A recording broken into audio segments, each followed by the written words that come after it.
aquí en la aldea de Xish. Mi nombre es Tiburcio Utuy y en el tiempo que fue el conflicto armado aquí en nuestra comunidad, sufrimos bastante porque hubo 3 masacres. Me fueron a meter en un cuarto de la zona militar del Quiché. Estuvo ahí como 12 días, un cuarto lleno de sangre. Ahí es la mera rastra de todas las personas que mataron allí. Ahí había un montón de zapatos, de gaitas de cinchos y de botas, como a 2 metros para arriba. Poco más o menos, como más de 1,000 o a 2,000 personas que han muerto ahí. Pues me golpearon, me quebraron, me sacaron la tripa, por decir, y me quebraron la cabeza, y me quebraron el pecho, me quebraron las 3 costillas, y todos esos golpes sufrí, pero gracias a Dios que aquí estoy vivo.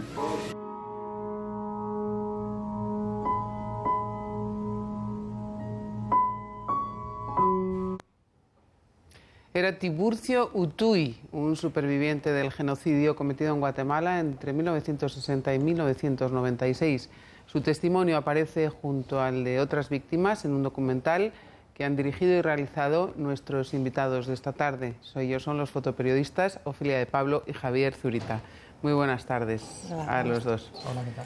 Hace un año aproximadamente, Ofelia y Javier, recorristeis las regiones del país donde unos 200.000 indígenas fueron asesinados en unas 668 masacres en este periodo que acabamos de comentar. ¿Cómo fue vuestra experiencia sobre el terreno? Bueno, fue dura porque testimonios como el que nos ha contado Tiburcio se repitieron día tras día, no solo él, sino mujeres, supervivientes de las más inimaginables torturas, ¿no? Pero queríamos viajar hasta allí para contar realmente lo que estaba pasando. Era un genocidio que se había hablado de él, pero se había quedado en el olvido. No había justicia y queríamos de alguna manera poner la voz en alto de estas personas, ¿no? ¿Qué importancia tienen, Javier, estos testimonios para que realmente estas denuncias puedan llegar a la justicia y se repare el daño que es enorme total, que se ha hecho a esta gente? Yo creo que es total, porque enfrentarse realmente al juicio a la persona que realmente ellos ven como el causante de todo el daño que les hicieron, pero ni siquiera creo que ellos sean conscientes del valor que tiene su testimonio. Ellos, yo creo que lo más importante para ellos es como cerrar esa etapa, cerrar esas heridas. Como nos decían ellos, no quieren venganza, lo que quieren es cerrar para poder avanzar. Y eso yo creo que lo que quieren, lo más importante que van a conseguir los testigos en el juicio. Y además aún corren peligro, ¿no?, con estos testimonios.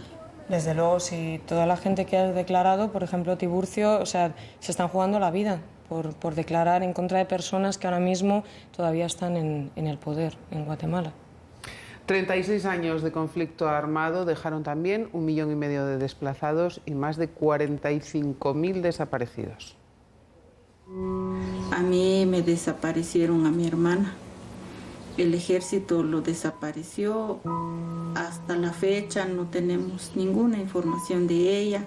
Solo sé que fue desaparecida a finales del 80. Lo seguimos esperando porque nunca vimos dónde quedó sus restos. De haberlo visto asesinada, pues tal vez hubiera sido un poco diferente. No es que yo deseo la muerte de mi hermana, pero esto es muy difícil de esperar a alguien, de no saber de nada de nadie. Entonces nos ha costado mucho. Armado de Guatemala. Nosotros pensamos que en estos osarios pueden existir alrededor de 1,000 personas que fueron desaparecidas en Guatemala, tiradas en las calles y eventualmente tiradas acá por el cementerio como manera ordinaria. Aquí estamos hablando de decenas, de cientos de miles de víctimas, de haber aniquilado a todo el liderazgo de toda una generación hacia el futuro. Estamos hablando de haber usurpado el país de sus bienes más preciosos, de su gente, de sus bienes naturales, de su riqueza. O sea, deshicieron a Guatemala. Algunos culpables de estas masacres ya han sido juzgados y condenados por estos hechos, pero por primera vez se había conseguido sentar en el banquillo a un ex jefe de Estado de Guatemala, el dictador Ríos Montt.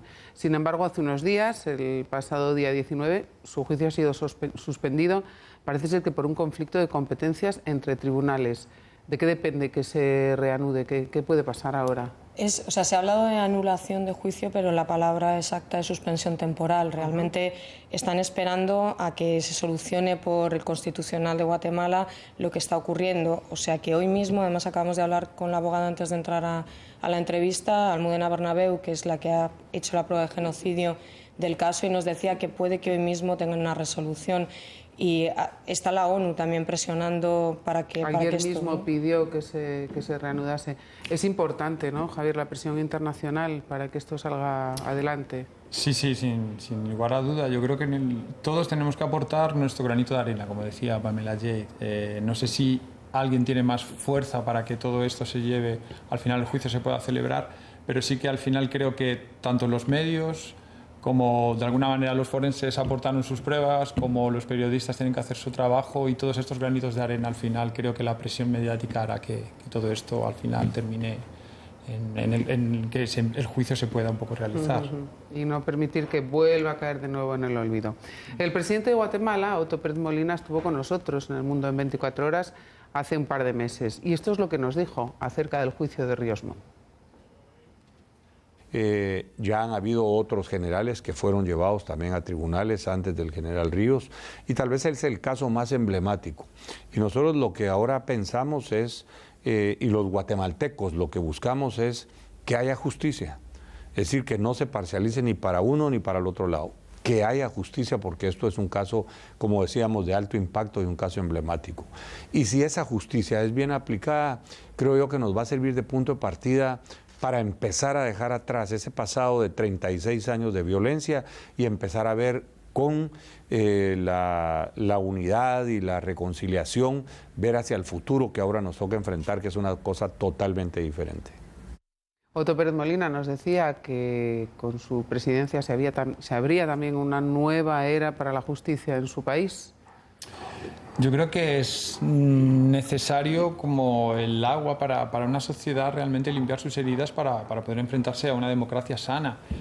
El problema de estos juicios es que sacan muchas cosas a la luz que a lo mejor no se quieren saber. Y entonces ese es el problema, que yo creo que Guatemala tiene que estar preparado para todo lo que pueda ocurrir.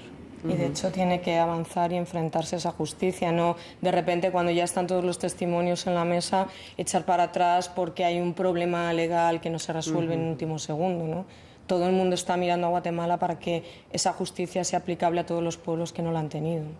¿Y cuál es la situación ahora de la población indígena, que supone el 70% actualmente en Guatemala? Viven en una situación, aparte de pobreza extrema, viven marginados, viven separados de la sociedad guatemalteca, porque como han sido masacrados, asesinados, no ha habido justicia, pues han pasado a ser ciudadanos de segunda categoría, que ni siquiera se les reconoce el genocidio que se ha cometido hacia su pueblo.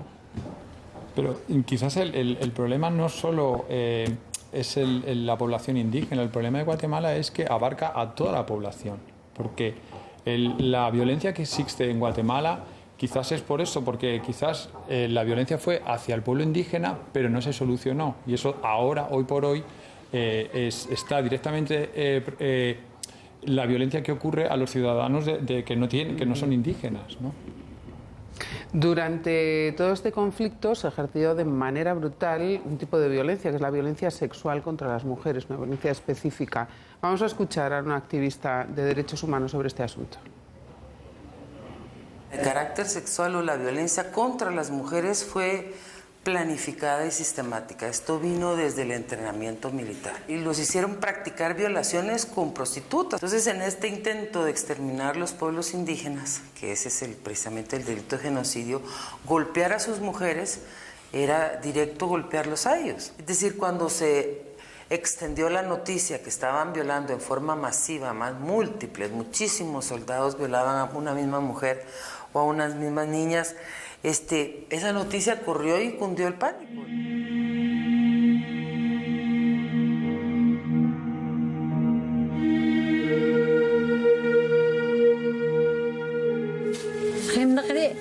Shinkche pare bashi khasar be qandu shink seta khoswani bashi saber shinnachi de bombar erhem naqshigin ke mariche maribsha shinnachi nere pasukar shinnanore una vez shinka mshinan exibar shasham hagarashi.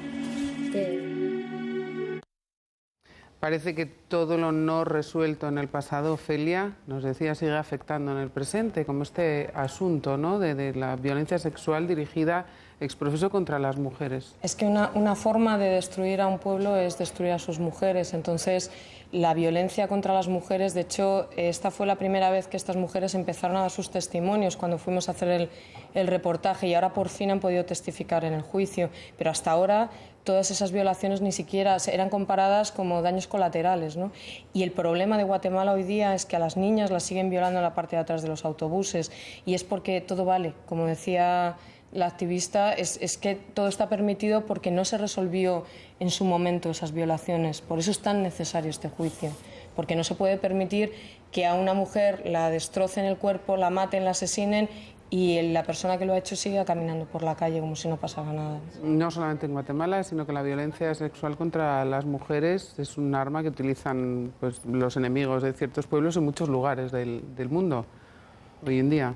Se utiliza y gracias a todo el trabajo que están haciendo estos abogados, las organizaciones de derechos humanos, están consiguiendo que sea equiparado los daños a los mismos daños que en cualquier genocidio. O sea, una violación, aunque no haya muerte, es un daño que destroza a una mujer, la destrozan en la vida y destrozan a la comunidad. Se ha demostrado que el daño hacia la mujer no es el daño solo sexual, sino es la manera más fácil de destrozar una sociedad, porque sobre todo en estas poblaciones la mujer es la que lleva la carga de la familia, es la que hace la comida, la que educa a los niños, la que trabaja. El hombre, en cierto aspecto, cuando elimina solo el hombre, la mujer tiene capacidad para salir, y por eso quizás la violencia casi siempre se centra en la mujer. Pues ojalá que todas estas víctimas, que vosotros habéis conocido algunas de ellas sobre el terreno, consigan justicia, que no venganza, lo han dicho muy claro, y que pronto se vean reparados todos estos daños, al menos, bueno, en cierta medida, porque totalmente va a ser muy difícil. Muchísimas gracias, Ofelia de Pablo, Javier Zurita, por haber estado con nosotros en El Mundo en 24 horas. Enhorabuena por ese trabajo. Gracias.